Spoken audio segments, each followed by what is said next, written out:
ये इंसानी प्रकृति है कि जो चीज आपको नहीं मिली है वही आपको सबसे ऊंची चीज लगती है।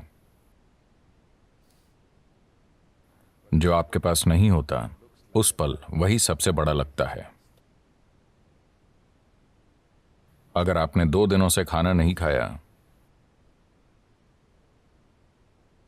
तो खाना भगवान हो जाएगा। आया ना? नहीं? हाँ। अगर आपको यह समझ नहीं आया तो मुंह बंद करके 2 मिनट तक अपनी नाक पकड़िए। अब आप भगवान चाहेंगे या हवा? हवा। अगर भगवान खुद पूछें हवा चाहिए या भगवान, आप कहेंगे आप भाड़ में जाइए, मुझे सांस लेनी है। क्योंकि उस पल जो भी चीज आपके पास नहीं होती वो खुद को इतना बड़ा कर लेती है कि बाकी हर चीज को ढक लेती है। या दूसरे शब्दों में, जब आप मजबूरी की स्थिति में होते हैं तब चीजों को वैसा नहीं देखते जैसी वो हैं, वो बहुत बढ़ चढ़ जाती हैं।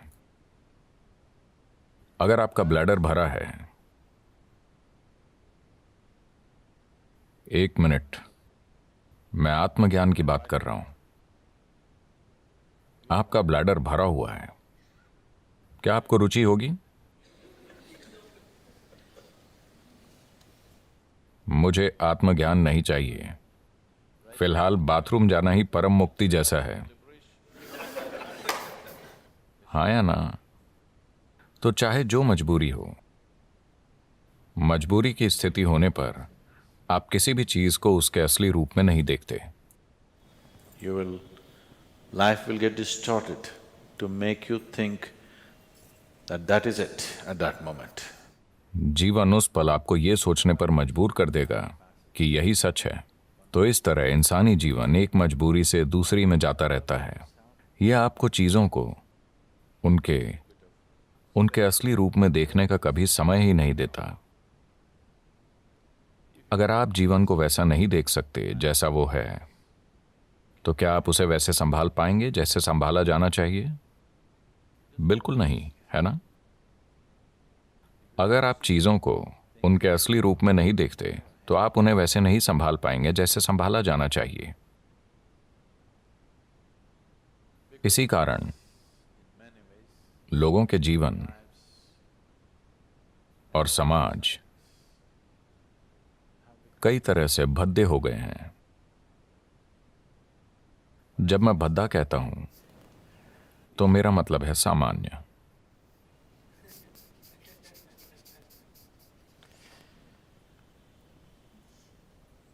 मैं एक स्कूल में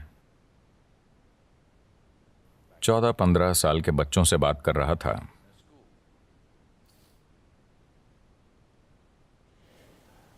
And वो लगभग 11-12 लड़के लड़कियां थे। मैं उनसे पूछ रहा था कि वो आगे क्या करेंगे, because they were in the 10th standard or something. क्योंकि वो शायद 10वीं क्लास में थे। वो सिर्फ नौकरी ढूंढकर पैसा कमाने की बात कर रहे थे। मुझे विश्वास ही नहीं हुआ, क्योंकि जीवन भर मैंने कभी पैसे कमाने की नहीं सोची। मेरे पिता अपना सिर पीटते थे, इस लड़के के दिल में डर ही नहीं है, इसका क्या होगा, इसका क्या होगा। मैंने कहा डर नहीं होना समस्या है? मुझे लगा डरना समस्या है। मैंने कभी नहीं सोचा कि डर ना होना समस्या है।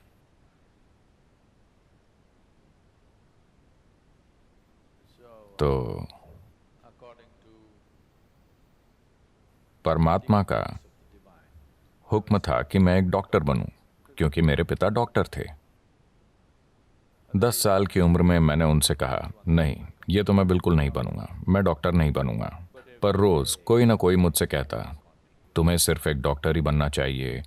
आप भारतीय परिवारों को जानते हैं, डॉक्टर बनना ही पड़ता है। आजकल सॉफ्टवेयर सीखना पड़ता है। मैं मैं 8 दिन शिकागो में था। 2 दिन पहले ही मैं भारत आया। तो 8 दिन पहले मैं शिकागो में था और वहां एक भारतीय व्यक्ति से मैंने पूछा, आप क्या करते हैं? और क्या सदगुरु, यानी वो एक सॉफ्टवेयर इंजीनियर है।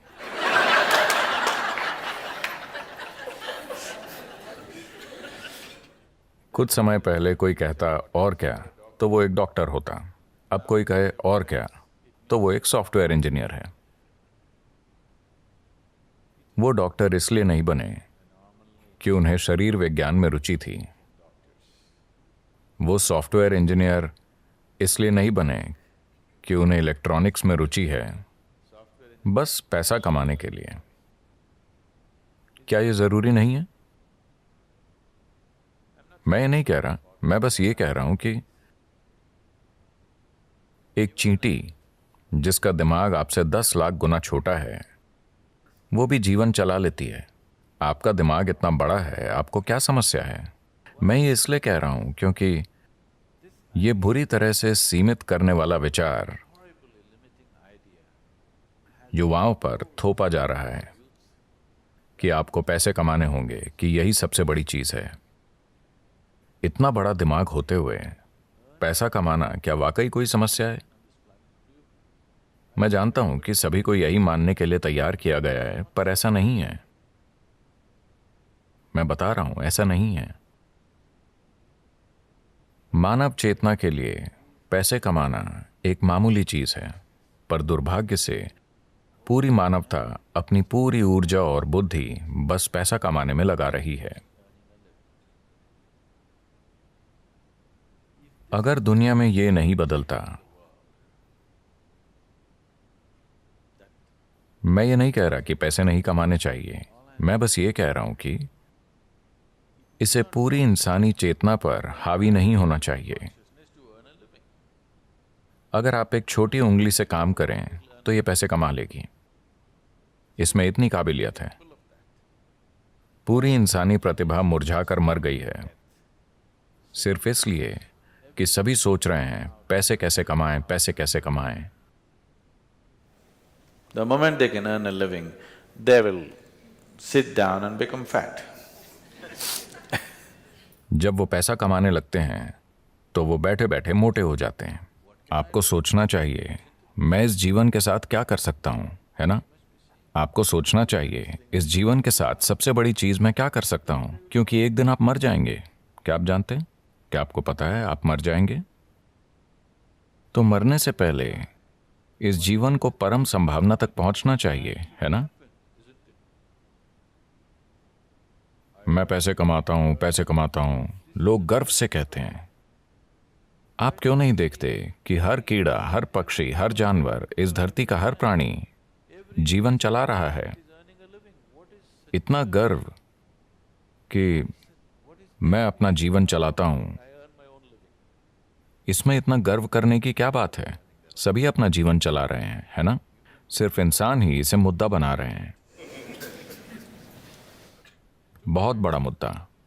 जब मैं ये देखता हूं कि इंसानी बुद्धि जीवन चलाते चलाते कैसे कुर्बान हो गई है, तो विश्वास नहीं होता।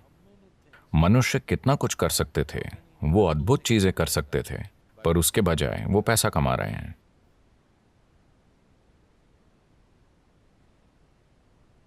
तो ये बहुत जरूरी है।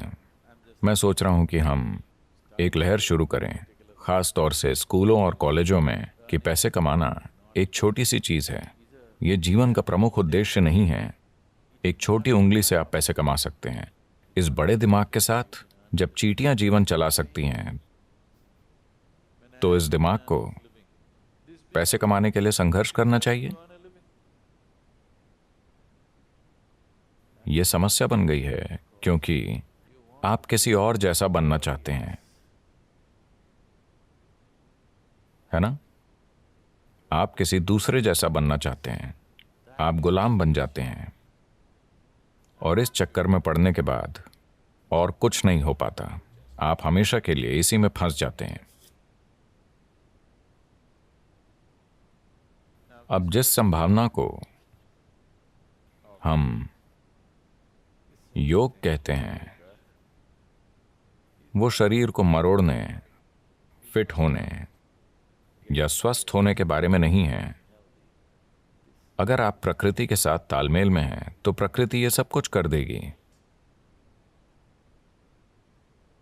ये अपने सिस्टम की ज्यामिति के माध्यम से ब्रह्मांड की ज्यामिति समझने के बारे में है। मैं इसे ज्यामिति कह रहा हूं क्योंकि ब्रह्मांड एक ज्यामिति है ना? पृथ्वी सूरज के चारों ओर घूम रही है। यह क्या है? डीजल की शक्ति? क्या एक डीजल इंजन इसे धक्का दे रहा है? अगर ऐसा होता तो इंजन की आवाज से हम मर जाते। ज्यामिति इतनी अच्छी है कि धरती बस घूमती ही चली जा रही है ना? आपने लगातार चलने वाली मशीनें देखी हैं? क्या छोटी मशीनें? अगर आप बस ऐसे करें तो वो सालों तक चलती रहेंगी। तो ये बस यही है, ज्यामिति की सटीकता इसे लगातार चलाती रहती है। पूरे ब्रह्मांड में ज्यामिति सटीकता है, तभी ये अपनी जगह पर टिका है, वरना नहीं टिकता। अगर आप अपने शरीर को एक खास तरह से संभालना सीखें, अगर आपके शरीर की ज्यामिति बाकी सृष्टि की ज्यामिति के साथ तालमेल में है, तो अचानक एक तालमेल होगा जिसके द्वारा आप पूरा ब्रह्मांड इसमें उतार पाएंगे। ये कोई छोटी चीज नहीं है। अगर आप बस ऐसे जिएं तो आप हड्डी और मांस का एक टुकड़ा हैं। अगर आप इसे सही कर लें तो अचानक ये कुछ और बन जाता है। शायद अब लोगों को ये अनुभव नहीं होता क्योंकि आपके पास टाटा स्काई, डिश नेट वगैरह है। पर मान लीजिए 80 का दशक है और आपके घर के टीवी में दूरदर्शन चल रहा है। आप अपना पसंदीदा क्रिकेट मैच देख रहे हैं। अचानक आपका टीवी बूप बूप करने लगा। तब आप छत पर जाते और वहां एक एल्युमिनियम एंटीना होता था। ऐसा किया, कुछ नहीं आया। वैसा करो, कुछ नहीं आया। पर उसे सही जगह पर घुमाने पर दुनिया आपके कमरे में उतर आती। यह भी ऐसा ही है। अगर आप इसे सही रखना सीख गए तो पूरा ब्रह्मांड आप में उतर आएगा। तो खुद की इंजीनियरिंग का मतलब बेहतर रूप से सांस लेना, ज्यादा स्वस्थ होना नहीं है। नहीं, ये मनुष्य होने की पूरी क्षमता को जानने के बारे में है।